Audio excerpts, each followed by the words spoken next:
प्यारे दोस्तों नमस्ते। मैं सुनाने जा रही हूँ सोने के बेलपत्र की कहानी।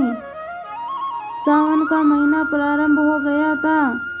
कैलाश पर्वत में माता पार्वती और भोलेनाथ वार्तालाप कर रहे थे। महादेव, सावन का महीना प्रारंभ हो गया है और आपके प्रिय भक्त आप पर बेलपत्र का श्रृंगार करेंगे और मंदिरों में भक्तों की भीड़ उमड़ पड़ी है।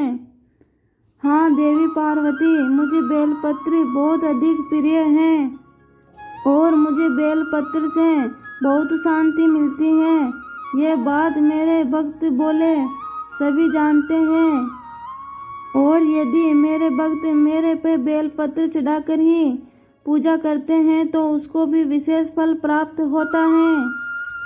देवी पार्वती, मैं सोच रहा हूँ कि मैं अपने भक्तों की परीक्षा लूँ।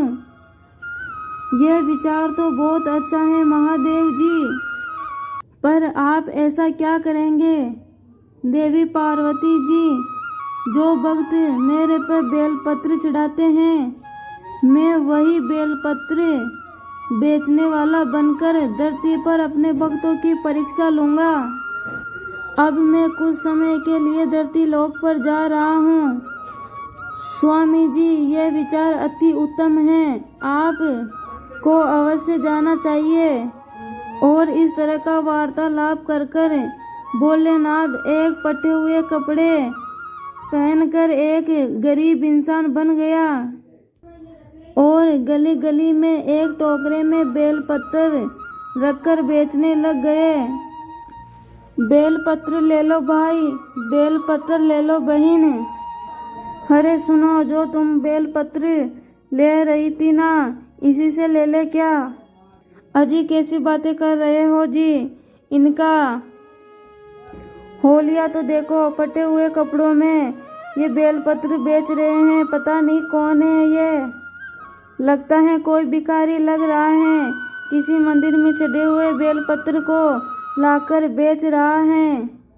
नहीं बहन, ये ताजे बेलपत्र के ही टूटे हुए बेलपत्र हैं, खरीद लो ना भाई। नहीं नहीं, हमें नहीं लेना, जाओ कहीं और जाकर बेचो। शिव जी तो एक गरीब व्यक्ति बनकर भक्तों की परीक्षा ले रहे थे, लेकिन अनजान व्यक्ति उनको कहाँ पहचान पा रहे थे। जो भी व्यक्ति उनके फटे हुए कपड़ों को देखता तो सभी उससे बेलपत्र नहीं लेते और आगे निकल जाते। लगता है मुझे किसी मंदिर के बाहर जाकर खड़ा होना होगा, वहां से कोई भगत ये बेलपत्र खरीद ले।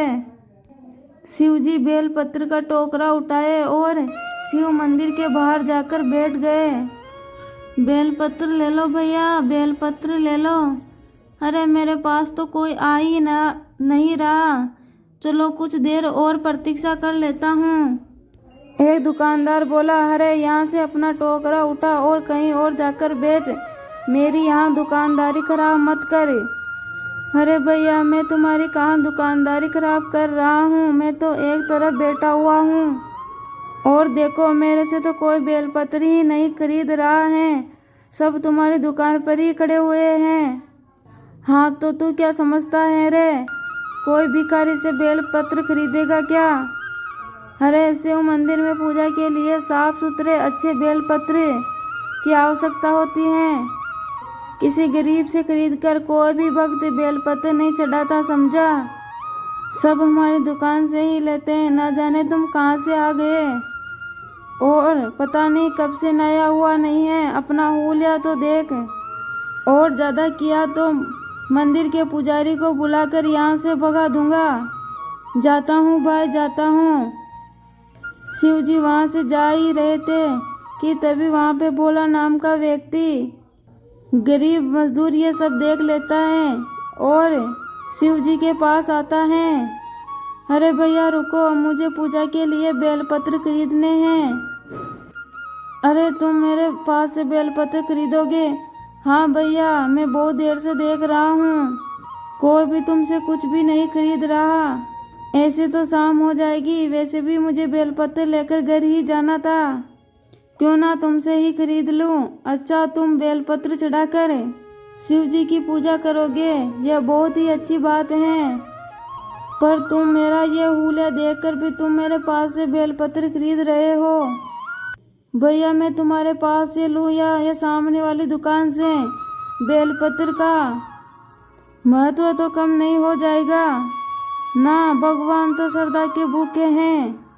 दुकानदार से ज़्यादा आज तुम्हें पैसों की ज़रूरत है। यदि मैं तुम्हारे पास से बेलपत्र खरीदूं और तुम्हारी थोड़ी सी मदद कर सकूं तो मुझे बहुत अच्छा लगेगा भैया। यह बेलपत्र तो मैं अपनी पत्नी के लिए लेकर जा रहा हूँ।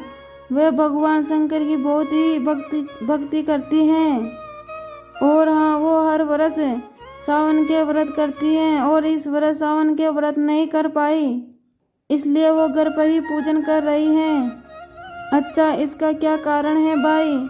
मेरी पत्नी गर्भवती है, कुछ ही दिनों में बच्चे का जन्म होने वाला है, इसलिए मैंने ही अपनी पत्नी शोभा से कहा कि वो घर पर ही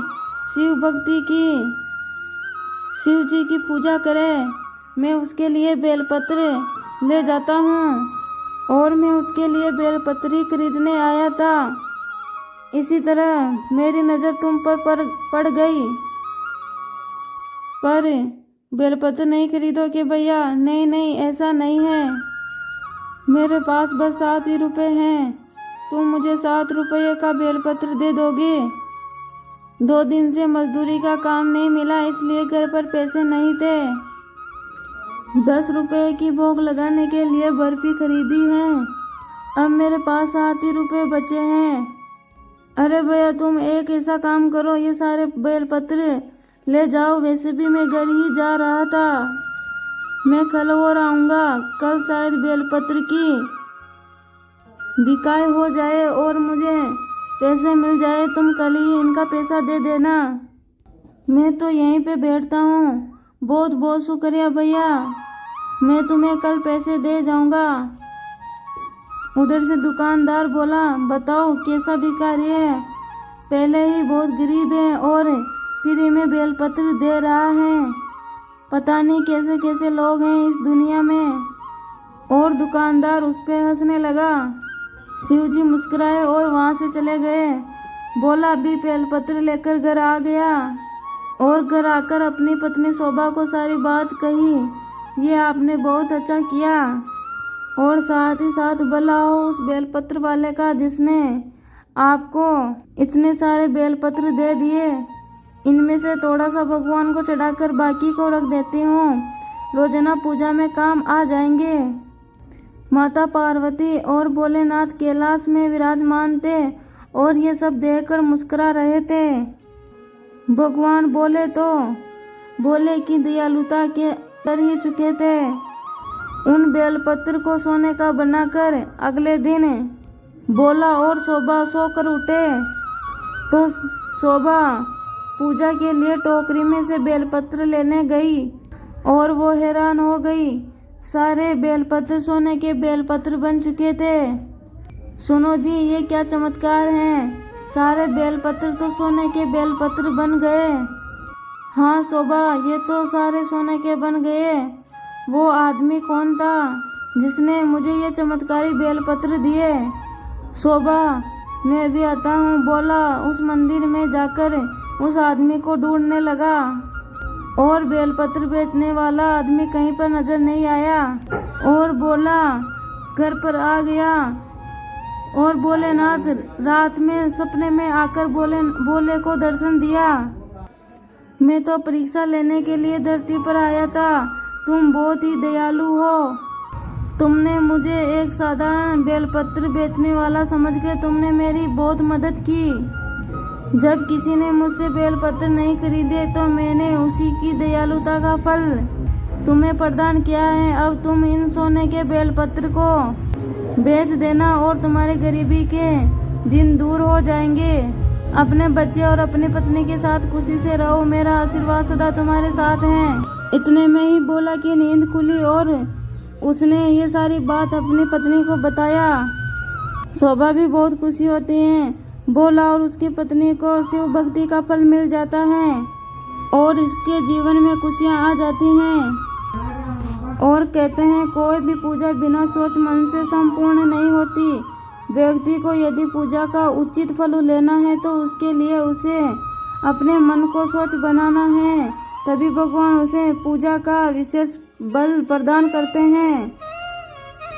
और प्यारे दोस्तों, इस कहानी से हमें ये सीख मिलती है कि मनुष्य को सबके साथ सदैव दयालुता का व्यवहार करना चाहिए, क्योंकि ईश्वर किसी न किसी रूप में आकर हमारी भक्ति की परीक्षा लेते हैं। ये सत्य है।